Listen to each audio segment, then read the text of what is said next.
The streets of London in 1546 were never truly quiet, but on the morning of July 16th, the air felt different. It was heavy. It was stagnant. There was a crowd gathering at Smithfield, a place usually reserved for the buying and selling of livestock. But today, the commodity being traded was human life. They were waiting for a woman named Askew. When she finally appeared, the crowd did not see a defiant rebel marching toward her end. They saw a woman being carried in a chair. Askew was 25 years old, a noble woman, and a poet. She should have been in the prime of her life. Instead, her body had been so systematically dismantled that she could no longer stand. Every joint in her frame had been pulled from its socket. Her legs were useless weights. Her arms hung like broken branches. Think about that for a moment. This was not the result of a street brawl or a random act of violence. This was justice. This was the calculated work of the Tudor state, and was not there because she had stolen money or committed a murder. She was there because of what she believed, and more importantly, because of what she refused to say. To the men in power, her silence was a physical threat. They believed her words, and her refusal to name her friends threatened the very foundation of the English crown. King Henry VIII was old, obese, and dying. His mind was a cage of paranoia. In the shadows of his palace, a war was being fought between those who wanted religious reform and those who wanted to keep the old ways. Askew was caught in the middle of this chessboard. The men who hunted her were not common criminals. They were the architects of English law. They were men like Thomas Wriothesley, the Lord Chancellor of England. In our world, a chancellor deals with budgets and policies. In 1546, the chancellor dealt in bone and blood. He didn't want a debate, he wanted a confession. He wanted to give him the names of the powerful women in the Queen's inner circle who shared her forbidden beliefs. They brought her to the Tower of London, a place where the sun never reaches. They took her down into the subterranean darkness, past the guards, past the heavy oak doors, into the room that history was never meant to see. They believed that behind those thick stone walls, they could break a human spirit by breaking a human body. They were wrong. What happened in that basement was illegal even by their own standards. Under English law, you could not torture a gentle woman.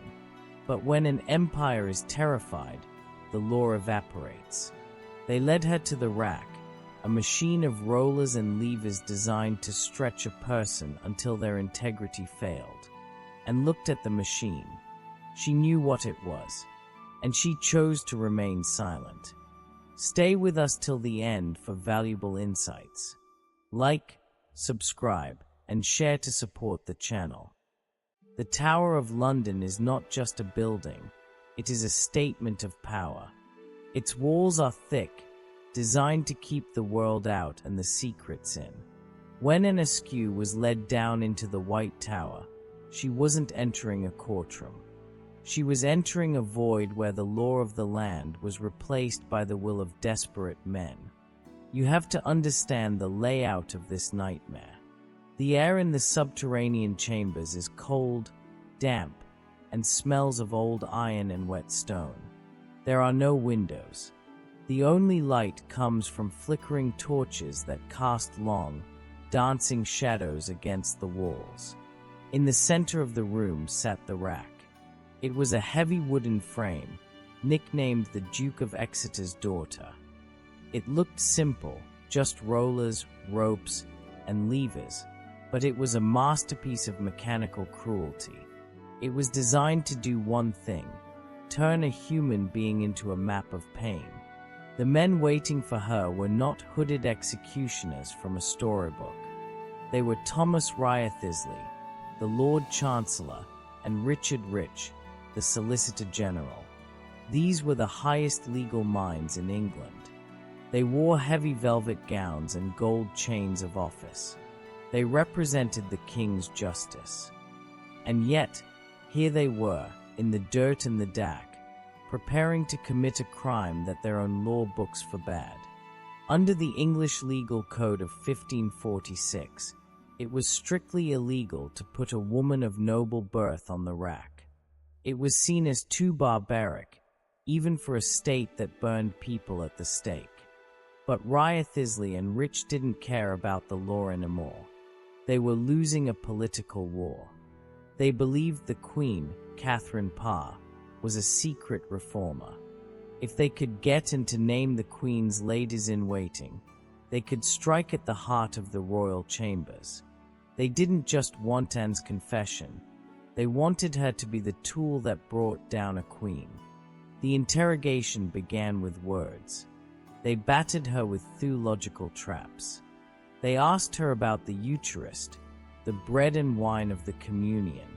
Under the Act of 6 Articles, if you denied that the bread literally became the flesh of Christ, you were a dead woman.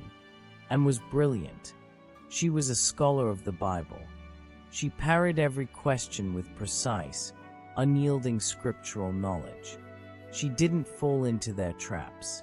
She used their own logic against them. Frustrated by her intellect, the men turned to the machine and was ordered to strip to her shift.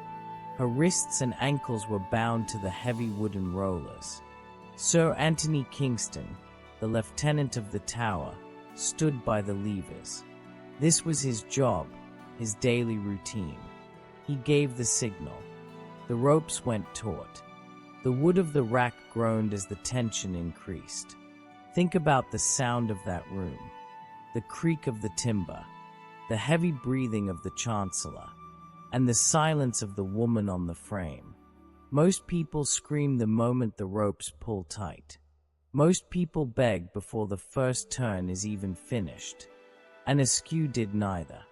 She lay there, her body stretching, her joints beginning to scream in a language only she could feel. She did not offer a single name. She did not give them the Queen. Kingston, the man who had seen 1,000 deaths, began to feel something he hadn't felt in years: hesitation. He looked at Anne's face. He saw the sweat, the strain, but no surrender. He turned the lever again, and then he stopped. He looked at the Lord Chancellor and said it was enough. He realized that if they continued, they wouldn't get a confession, they would only get a corpse. And a dead witness is useless to a politician. But Wriothesley was not finished. He was just getting started. When Sir Anthony Kingston stepped away from the rack, the atmosphere in the chamber shifted from professional interrogation to raw, unhinged desperation. Kingston was a man of the state, but he was also a man who understood the limits of human endurance. He knew that the law was a thin line, and they had already crossed it. He refused to turn the levers again. He told the Lord Chancellor that to go further would be a violation of their duty. But for Thomas Wriothesley and Richard Rich, there was no enough. They were not just officials anymore. They were hunters who had cornered their prey, only to find the prey possessed a will stronger than their own. Enraged by Kingston's defiance, Wriothesley didn't just scream orders. He did something that history still shudders to remember. He and Rich stripped off their heavy, velvet gowns of office. These were the robes that symbolized the dignity of the English legal system. They cast them onto the dirty stone floor. In their shirt sleeves, sweating in the humid subterranean heat, the two highest-ranking legal officers in the nation took the iron levers into their own bare hands. This is the linguistic DNA of institutional cruelty. It wasn't enough to delegate the pain. They wanted to feel the resistance of her bones through the wood. They manually operated the device. The rack is a slow death. With every click of the ratchet, The body is forced to occupy a space it was never meant to fill. Anne's shoulders were the first to go. The ligaments tore with a sound that Ryathizli ignored. Then the hips. Then the knees. They applied the tension so forcefully that her frame was severely compromised. They weren't looking for a signature anymore. They were trying to snap the silence out of her. And Askew remained a ghost in her own body. She did not scream. She did not plead. Think about the psychological toll that takes on the torturer. When the victim refuses to play their part, the torturer loses their power. Ryathizli and Rich were sweating, straining, pulling at the iron with everything they had, while the woman on the wood remained an unbreakable wall of resolve. Finally, the mechanical pressure overcame her physical integrity. Her limbs were entirely displaced. Her independence, the simple ability to move, to stand, to exist as a physical being, was stripped away. She fainted from the excruciating agony. The world went black, a mercy her interrogators had refused to give her. But even then, Ryathizli was not satisfied. He ordered her to be revived. They splashed water on her face, and as she sat on the cold stone floor, unable to move a single muscle without white-hot pain searing through her nervous system, they interrogated her for 2 more hours. 2 hours of a broken woman sitting in the dirt while the architects of justice hovered over her like vultures. They got exactly what they wanted from her body. They broke it. But they did not get what they needed from her voice. Not a single name left her lips. No lady-in-waiting was betrayed. The Queen remained safe. As Kingston rode through the night to the king to beg for a pardon for his disobedience, the Chancellor and the Solicitor General stood over the mangled remains of a 25-year-old woman. They had failed. The state had used its most terrifying machinery, and it had been defeated by a woman who refused to speak. The days following the torture were not a time of healing. They were a ledger of institutional cruelty. After her body was taken off the rack, and Askew was not moved to a hospital or given a bed, she was thrown onto the bare floor of a cell. Imagine the physical reality of that moment. Her joints were no longer in their sockets. Her muscles had been stretched beyond their breaking point. She was in a state of constant, burning agony. She could not feed herself. She could not turn over. She was a prisoner within a body that had become a cage of pain. The state had finished its interrogation, but it was not done with its performance. This is where the linguistic DNA of the story shifts. It moves from the private darkness of the tower to the preparation for a public spectacle. The Crown had a problem. They had failed to get the names they wanted, but they could not let Anne go. To release her would be to admit they had broken the law and failed to break her spirit. The only solution for a terrified government is to destroy the evidence of its failure. That meant Anne Askew had to die. But Anne was not just a victim. She was a witness.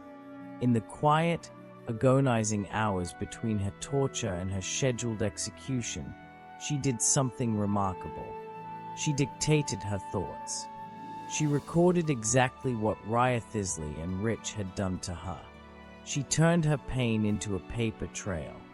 She knew that while they could break her bones, they could not touch her memory if she wrote it down.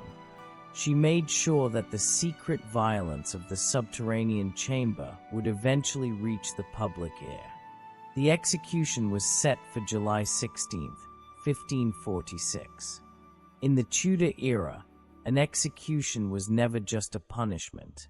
It was a theater. It was designed to show the absolute power of the king over the individual. It was meant to make the crowd feel small and the state feel infinite. Smithfield was prepared. This was an open market, a place where people usually bought meat and leather. But on this day, The air was thick with the smell of anticipation. Thousands of people pushed against the wooden barricades. They had heard rumors about the woman who wouldn't speak. They had heard of the noble gentlewoman who had been treated like a common traitor.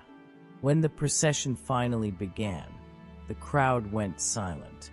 They expected to see a condemned woman walking to her death, perhaps weeping or praying. Instead, they saw a chair, and was carried through the crowded, filthy streets of London. Because her legs could bear no weight, the officers of the Crown had to support her on all sides. Every bump in the road, every jolt of the chair, must have been like a fresh interrogation of her broken nerves. She was being paraded through the city as a trophy of the state's power, but to the people watching, she looked like something else. She looked like an indictment. When they reached the stake, the physical logistics of the execution became a grotesque puzzle. Usually, a prisoner stands against the wood. Button could not stand. The executioners had to physically lift her shattered frame out of the chair. They propped her against the heavy wooden post, but she began to slump toward the ground. Her body had no structural integrity left. To solve this, they took a thick iron chain. They wrapped it tightly around her waist and bolted it directly to the wood. This was the only way to keep her upright for the crowd to see. The state wanted her to look like a defeated heretic. Instead, she looked like a monument. The air at Smithfield was thick with the scent of summer and the metallic tang of fear. As an Askew hung from the iron chain, her shattered body propped against the rough wood of the stake, the state prepared its final act of psychological warfare. They didn't just want to kill her, they wanted to erase her. They wanted to turn her death into a lesson in submission. High above the dirt square, on a specially built covered platform, sat the men who had broken her. Lord Chancellor Wriothesley, the Duke of Norfolk, and the Lord Mayor of London watched from behind their velvet cushions. They were the directors of this play, and they were losing their grip on the narrative. The crowd wasn't jeering. They were staring at the woman in the chair, the woman who could not stand, and they were seeing the physical evidence of a government that had lost its mind. To regain control, the authorities brought out Nicholas Shaxton. This was a masterclass in procedural cruelty. Shaxton had once been a powerful reformist bishop. He had shared Anne's beliefs. But when the fire was threatened against him, he had buckled. He had recanted. He had traded his soul for his life. Now, the state forced him to stand in a wooden pulpit directly in front of the woman who had refused to do what he had done. Shaxton began to preach. His voice echoed across the market square, urging Anne to repent, to save her soul, to look at the fire and be afraid. He was weaponizing his own cowardice, trying to drag her down to his level so that his own surrender wouldn't look so pathetic. Think about the linguistic DNA of this moment. It is the ultimate confrontation between the man who spoke too much and the woman who had stayed silent. But as Shaxton spoke, something unexpected happened.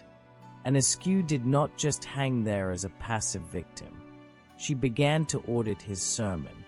Even with her limbs displaced and her nerves on fire, her mind was a razor. When Shaxton quoted the Bible correctly, she would nod her head visibly, telling the crowd, "He speaks well." But when he twisted the words of the scripture to fit the king's agenda, she did not stay silent. Her voice, thin but clear, cut through the air. She loudly corrected him. She told the crowd exactly where the former bishop was lying. She was dismantling the state's theological defense in real time, right in front of the men who had tortured her. The Lord Chancellor, watching from his high seat, realized the spectacle was slipping away. The victim was becoming the judge. The heretic was the one teaching the bishop. In a final, desperate maneuver, Wriothesley sent a messenger down to the pyre.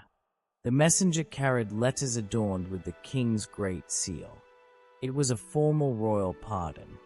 The terms were simple: sign the paper, name the queen's ladies, and walk away, or at least, be carried away, to a life of freedom.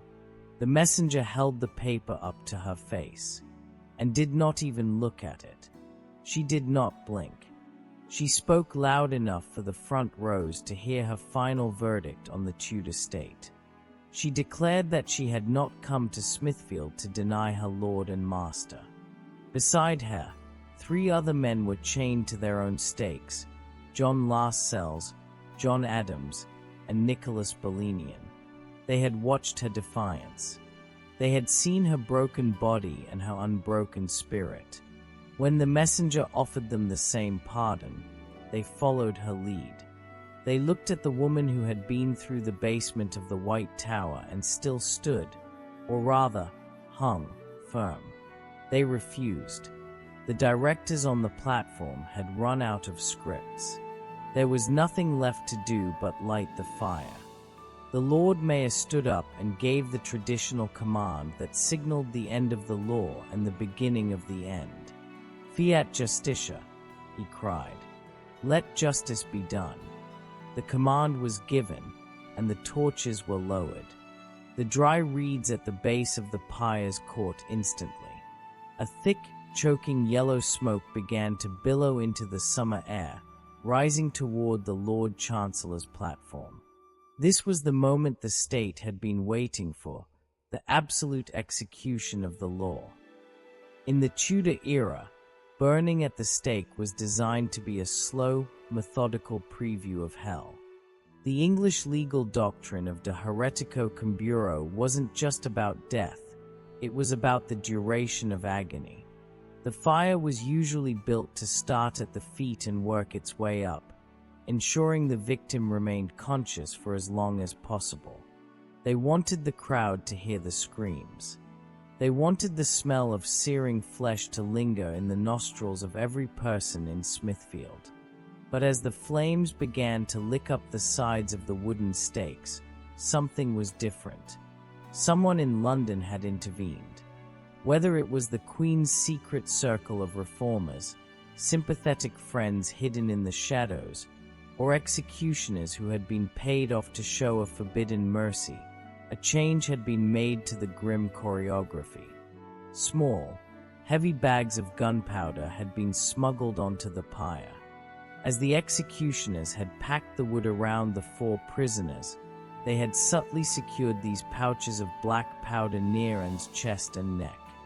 The state intended for her to die from the heat, the gradual failure of her organs, and the slow suffocation of the smoke. They wanted her to feel every second of the fire's progress. The crowd fell silent, bracing for the horrific sounds that usually echoed across the square. But the screams never came. The flames reached the pouches. The black powder ignited with a sudden, violent force. A powerful blast occurred at the very center of the pyre. It was a concussive event that momentarily blew the flames outward, shaking the wooden barricades.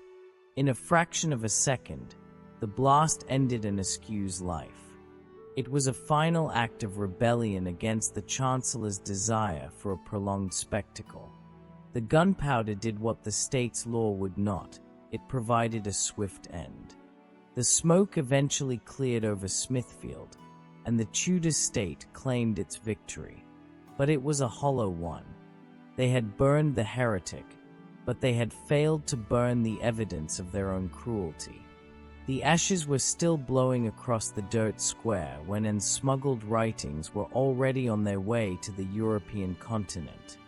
Within months, her detailed accounts of the illegal racking and the Chancellor's personal violence were printed and distributed widely.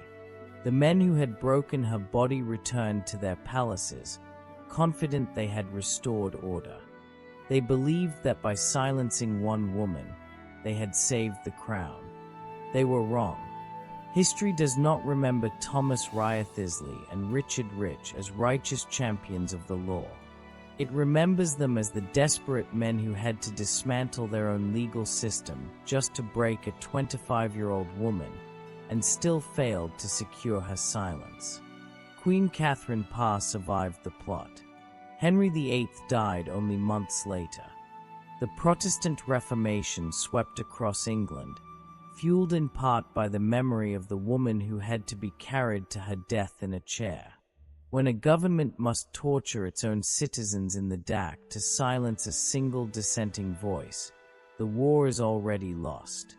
The fire consumed an Askew's body, but the state could never burn her words. Her silence at the rack became the loudest voice in English history. If you enjoy dark untold history, subscribe because we uncover what others won't.